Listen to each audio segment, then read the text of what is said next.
Kur e kanë pyetur Budën, cili është gabimi më i madh në jetë? Ai përgjigjet, gabimi më i madh në jetë është të mendosh se ti ke kohë. Koha është falas, është gratis, por e papaguar. Ti nuk mund ta posedon apo ta zotëron kohën, por ti mund ta përdorësh. Ti mund ta mbash, por mund ta dhurosh, ta falësh. Dhe ka ikur koha një herë, nuk mund ta mbash apo ta kthesh me kurrë prapa. Njeriu jeton mesatarisht 76 vite. Në këto vite flejmë 28 prej se 3 vite. Kjo është 1/3 e jetës sonë, por 30% nga ne nuk kanë gjumë të qetë.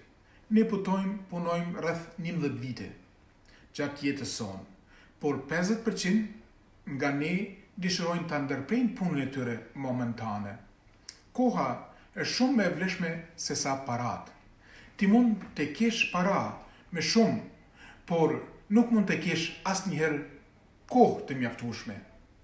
Ne i kalojmë 9 vite pranë televizorit, apo celularit, telefonit dhe kompjuterit.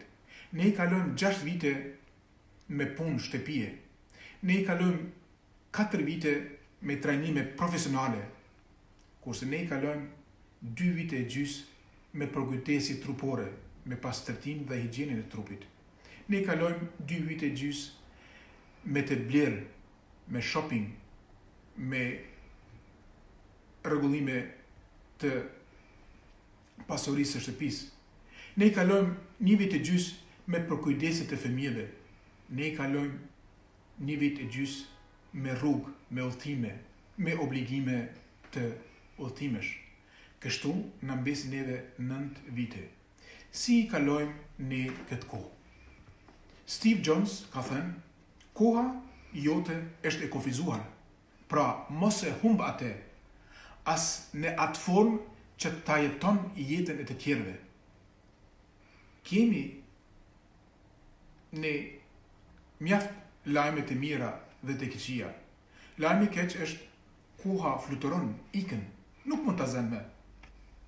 Lajmi i mirë është ti je piloti, ti je ai i cili e drejton kohën tënde, ti je ai i cili e shpejton dhe i cili e zvoglon kohën tënde.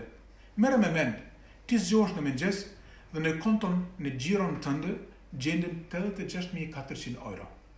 Në fund të ditës shlyhen të gjitha, humbin, vek.